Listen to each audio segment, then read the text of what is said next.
Famously in 1949, Ghana's Kwame Nkrumah is saying, "Seek ye first the political kingdom, and the rest will be given unto you."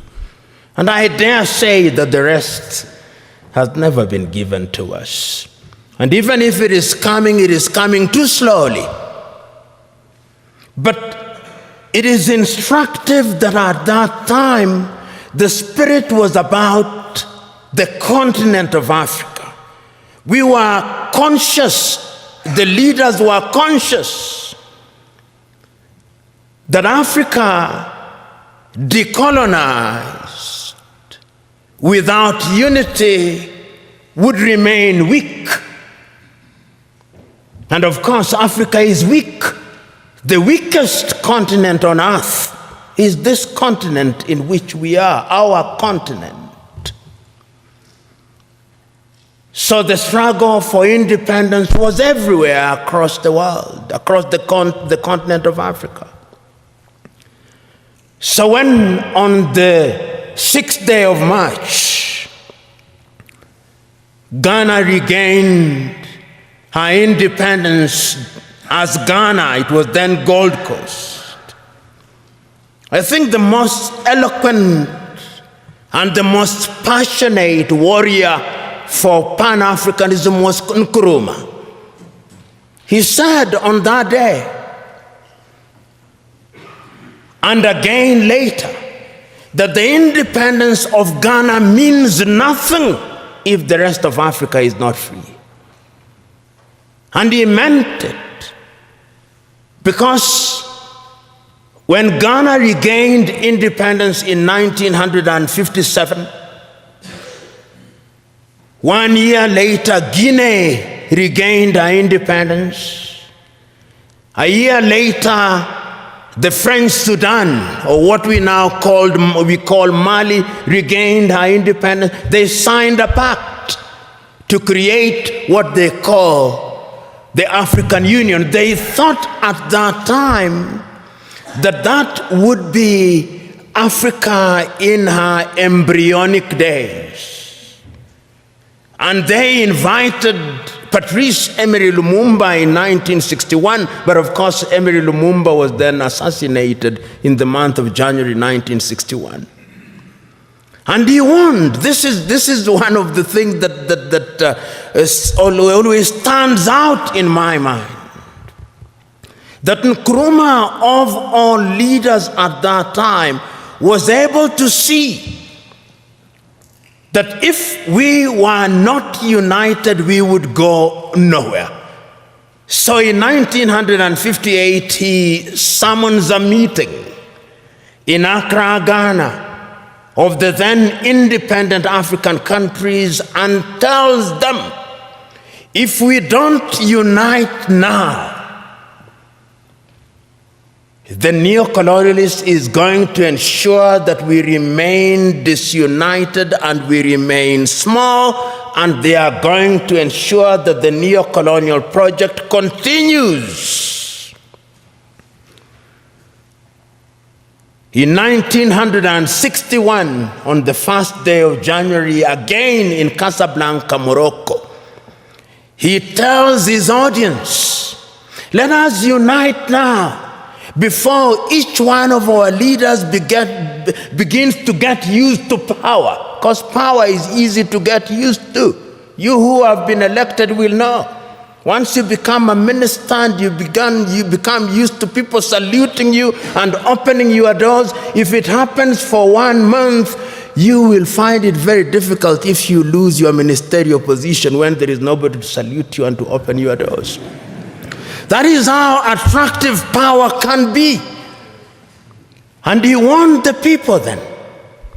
But the colonial project was alive and well, because as they were meeting in Casablanca, Morocco, there was another group that was meeting in Monrovia in Liberia. That is how Africa started splitting, creating two groups, the Casablanca group and the Monrovia group. The Casablanca group, which comprised, I think famously, Kwame Nkrumah was there from Ghana. Gamal Abdel Nasser was there from Egypt. Ahmed Ben Bella was there from Algeria. Modibo Keita was there from Mali. They took the view, unite now. The Monrovia group, comprised of William Tubman at that time. Emperor Haile Selassie was also in the Monrovia group. Mwalimu Kambarage Nyerere was in the Monrovia group. They took the view, we want to unite, but gradually. Let it be gradual. So that when Emperor Haile Selassie of Ethiopia convenes a meeting in Addis Ababa on the 23rd through to the 25th day of May 1963. There are two groups already. The Pan-African agenda is already being watered down. There is the Casablanca group and there is the Monrovia group. And the creation of the OAU was a victory for the Monrovia group. And I want you to, there were 32 heads of states and government who met in Addis Ababa, Ethiopia on the 23rd through to the 25th day of May, the year 1963. And I want you to listen to all of those speeches, or the compilation of them. There is a compilation of them that was made in the year 2013 when we were celebrating the 50th anniversary of the Organization of African Unity. And listen to all the speeches, and I pick out a speech from the leader of Central African Republic, David Dacko. David says, Central African Republic is so small that if we are not a part of an African Union, the French will come again. And they have come again. Mwalimu Nyerere of Tanzania says, we are not here in order to remind ourselves of how important unity is. We are here to talk about the unity of Africa. The host, Emperor Haile Selassie of Ethiopia, says, it is important for us to realize that we must make sacrifice for the future, because a disunited Africa will never realize our potential. But the most passionate speech again was that of Kwame Nkrumah. He tells them, let us not leave here without one government, without one army, without one currency, and without having chosen a capital. And I propose that the capital of the new Africa either be located in Bangui in Central African Republic, or Leopoldville, now Kinshasa, in the Democratic Republic of Congo. But I'm open to any other suggestion. And let us leave here once we have put together a council of foreign ministers in order to begin to work towards an African Union. That is Kwame Nkrumah. Nobody listened to him. We ended up with the OAU. And the story of the OAU can be told and retold. Some say that it was a toothless bulldog. Others say that it was not even a dog.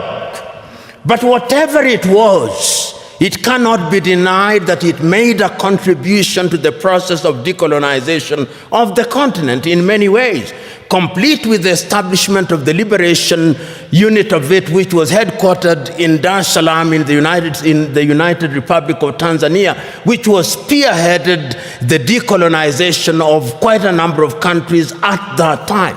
But the point that I'm making is that the Pan-African spirit at that time was about a united Africa. Because you will remember at that time that France never wanted to leave and has never left. It is always instructive that when the French left, they formed an organization called Organization for French-Speaking Countries. The British also created their own Commonwealth of Independent Nations. But what is instructive is that the Queen is always the head of those independent nations. I've never understood that. Perhaps the presidents do. The Portuguese, of course, you know, never left easily until 1980, when I was an adult They were still fighting in Mozambique, in Cape Verde, in Guinea-Bissau, in Angola, and in Mozambique. The apartheid regime, of course, only left in 1994, and I wonder whether they have left. That is Africa for you. So that the fears of Kwame Nkrumah that if you are not united, we would have problems, started haunting us. He said that if we are not united in the Pan-African spirit, what is going to happen is that the imperialists is going to control us. They are going to emphasize our ethnic differences. And they are going to ensure that we begin fighting amongst one another. And as we do so, they are going to exploit us. And they started. In January 1961, they assassinated Patrice Emery Lumumba, and Congo has never been the same again. In 1963, they assassinated Sylvanus Olympio in Togo, and Togo has never been the same again. Then there were coup d'etats. Kwame Nkrumah himself, in 1966, eliminated via coup d'etat all his writings, all his speeches banned, never to be read, never to be listened to until 1972, when Ignatius Kutu Acheampong rehabilitated him. Ahmed Ben Bella in Algeria, gone. In Nigeria, Nnamdi Azikiwe and Abubakar Tafawa Balewa, gone. In Mali, Modibo Keita, gone. In Chad, everywhere, coup d'etats. Here in Ethiopia, 1974, if I'm not wrong, coup d'etat and the emergence of the Derg regime. In East Africa, Uganda, coup d'etat, mutinies in Kenya, Uganda, Tanzania in 1971. All orchestrated because we were disunited and we were weak. The predictions of our forefathers and founding mothers that disunited we would remain weak came true. That is the history of it. So that today, when we talk about the African continent and we talk about Pan-Africanism, we must understand it in the context of that history. And you will remember that it is not as if Africa never realized or never recognized that our weakness would be in our disunity. We did. We did. Because regionally we were trying to integrate. We were in the East African community, we were creating the East African community. In South Africa, we were creating SADC. In West Africa, we were creating ECOWAS. In Central Africa, we were creating the Organization of Central African Communities. In the North, we were creating the Maghreb. Even in this region, we were converting IGAD into something in the nature of an economic community. We were creating COMESA. We were aware that Africa could only operate and operate meaningfully if we were integrated. We are not trading with one another. Intra-African trade is not anything beyond 15%, the lowest anywhere in the world. If you look at all our sectors and look at them, look at our agriculture, almost all African countries are net food importers. There is not a single African country that is in meaningful technology. Not a single African country produces a mobile phone. Yet the single most important ingredient in mobile telephony is to be found in the Democratic Republic of Congo. Not a single African country produces a car other than assembling completely knocked down kits. There is no meaningful production of pharmaceutical products in Africa. And if there was any doubt, COVID exposed it. All African countries, the 55 of them, are waiting to either receive Sinovac from China, Sputnik from Russia, AstraZeneca, Johnson or Moderna. And we don't even know what they are because our bureaus of standardization don't know. If you ask the Ethiopian Bureau of Standards what they are asking us to be injected with, they do not know. They just believe it is a vaccine because the Americans have said so or because the Chinese have said so. Africa is weak, so that even this magnificent edifice, I suspect, has not been erected by Ethiopian engineers. When I see the signage in Chinese, I suspect it is the Chinese. That is how weak we are. That is the reality of our mother continent.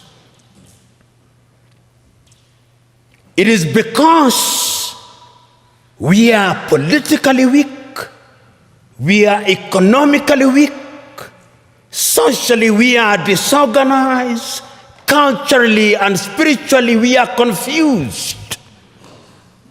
That is the continent in which we are today. And the question, therefore, what would we do continentally in terms of trade? In 1980, under the Lagos Plan of Action, and some of you have been ambassadors, some of you are now serving cabinet ministers, you will grapple with this on a daily basis. Under the Lagos Plan of Action, Africa sat down in Lagos and said, we are going to improve trade amongst ourselves. 1980, Lagos Plan of Action. Did we do it? No, we did not do it. We did not do it because the European Union was instead engaging us under the African Caribbean, the Lomé Convention of 1975, or the Cotonou Convention of 2000. Africa remains the only continent which is described as Anglophone.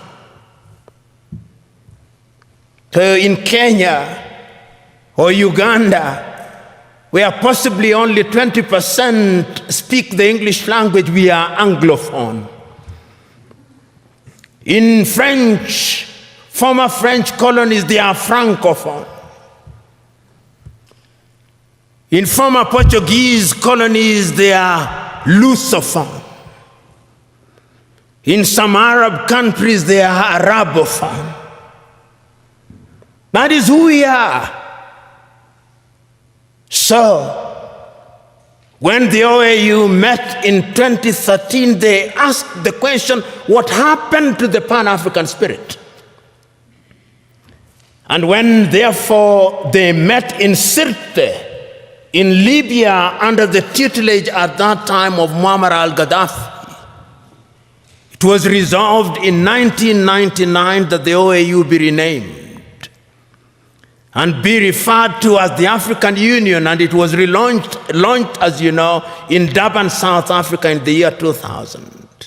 But one of the most important things in the 2013 was the speech of the then chairman of the OAU Council, Nkosazana Dlamini Zuma, here in Addis Ababa in Ethiopia. And I want you to read that letter, which I'll paraphrase, in which she writes an imaginary letter to Kwame Nkrumah. He tells and apologizes to Kwame, telling Kwame, we apologize to you because we did not listen to you. We are weak. because we did not listen to you. We are divided into 54, 55, depending on whether the Moroccans agree that Sahrawi is a country. Nobody cares about us. And brothers and sisters, if you want to know how weak we are, and we are weak, look at how we are treated. Last month,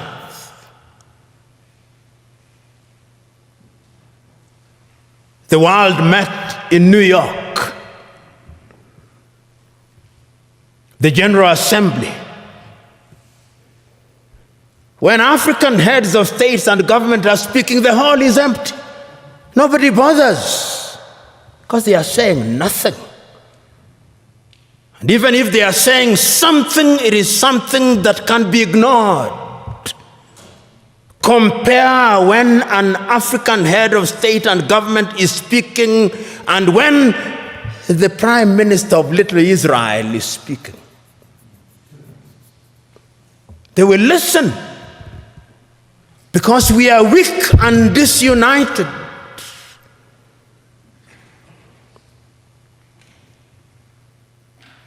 So we have a weak continent because the spirit of Pan-Africanism disappeared.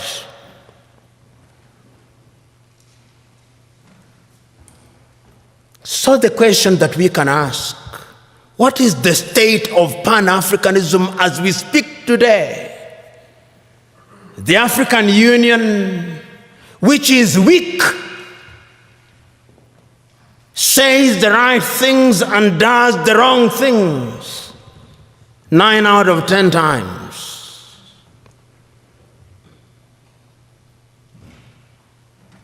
And what are the critical areas in which we are weak? We are weak politically because nobody listens to us. On the 3rd day of March, 1900, on the 6th day of March, 1997, Mwalimu Julius Kambarage of Tanzania, speaking in Accra, Ghana, on the occasion of the 40th anniversary of the independence of Ghana, said, the speech is entitled, "We Unite or We Perish." And Mwalimu says, I want to apologize to Kwame Nkrumah. Those of us who believed in gradualism were wrong. Nkrumah was right. But Nkrumah also did not appreciate the level of suspicion that existed amongst the leaders at that time. Our generation, he says, fought for the liberation of Africa. It is the duty of the new generation to carry the torch forward, he says in his plea. He says that I do not believe that the tribe can be the basis of mobilization in Africa. And he said that as I travel across the world, people do not care about our Tanzanianness or our Ghanaianness or our Kenyanness or our Ethiopianness. In their eyes, we are all Africans. And perhaps that is what we should use as the building block in order to talk about African unity. But we are not being naive about that unity. Because sometimes when we talk about Pan-Africanism and about African unity, people think we are being too simplistic about it. No, it is not being simplistic and being naive. It is recognizing that as long as we remain the way we are, then Africa in the next 25 years will be recolonized. You know, what is the state of Africa as I speak now? What is the state of your continent as we speak now? because of our disunity. Because when we are disunited, then it is good for Europe and America and China progressively. Look at the state of your continent as I speak. Conflicts of one kind or another. I'll name the countries just for you to know how bad it is, because that is how it is. Go to northern Mozambique. The gas that is there cannot be produced because there is conflict. Northern Mozambique.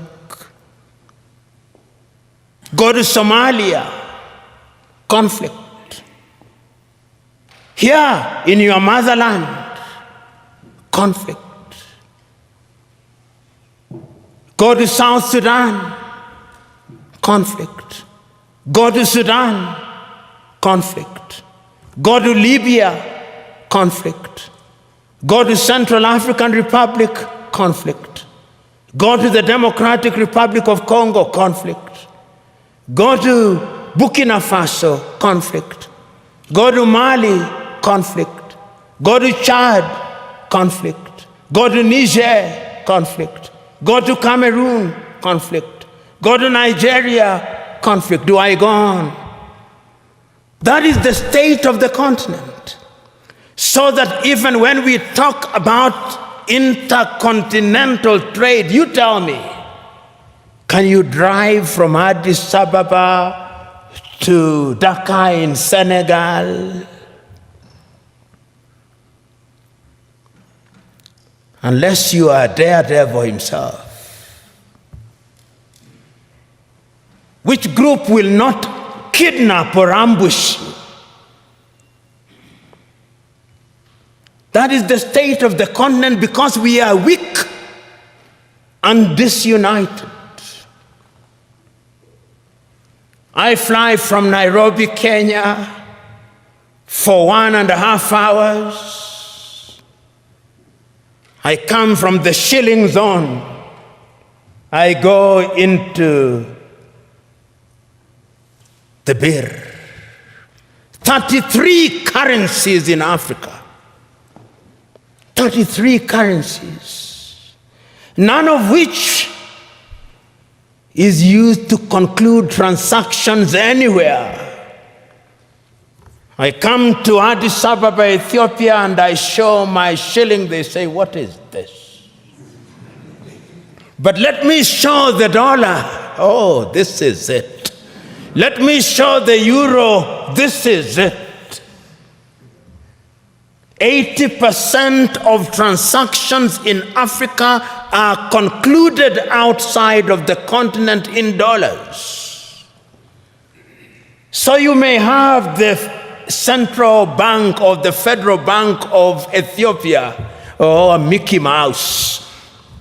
You may have the Central Bank of Kenya, Mickey Mouse. You may have all these 54 central banks useless. Because we are not playing in the real league, we are playing in the small league. That is why when the Chinese president summons all our presidents, and they summon them, the letters may be polite, but it's summons. They go to Beijing, tails between their legs, and they are told. Then the Chinese president gives Africa $60 billion. $60 billion. What is $60 billion? George Bezos has more than that given to a whole continent.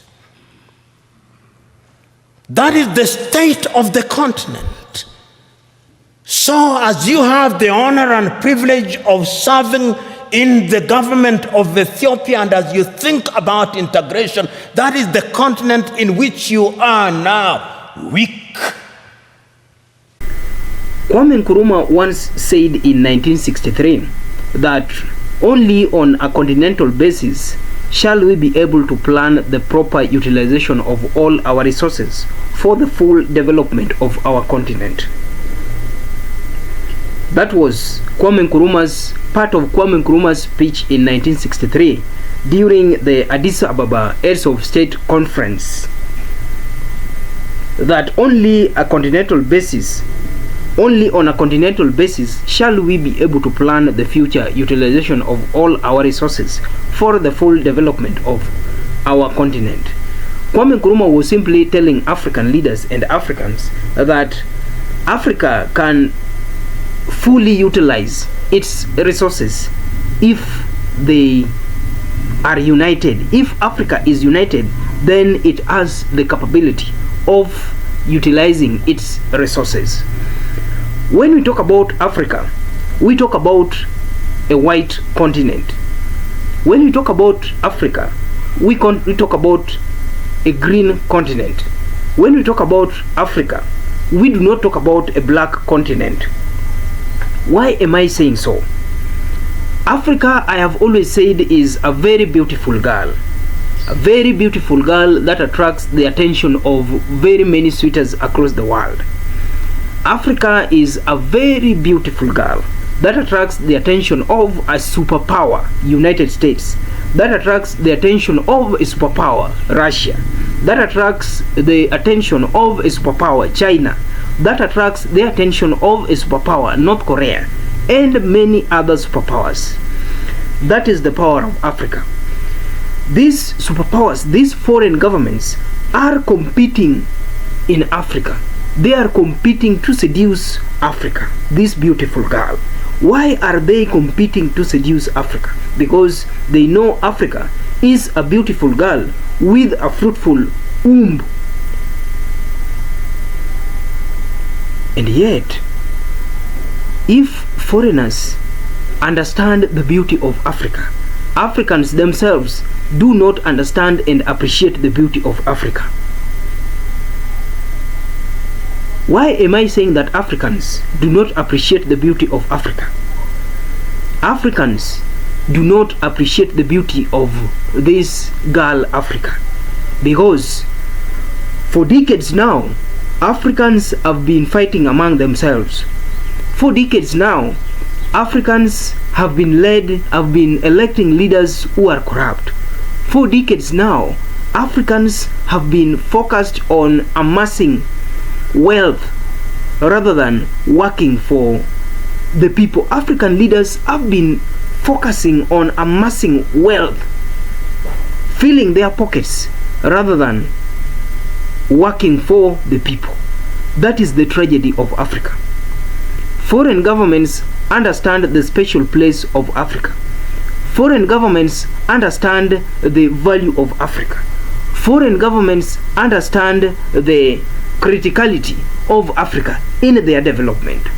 Kwame Nkrumah simply told Africans that the success of Africa, Africa's ability to utilize its resources to benefit itself, lies in unity. If Africans are united, then they will be able to champion a united agenda. They will be able to construct their economics among themselves. They will be able to visualize an African high command, an African army. They will be able to develop their own financing and independent developments. Africans would be able to develop their own currency, African currency, like when you talk about the United States dollar.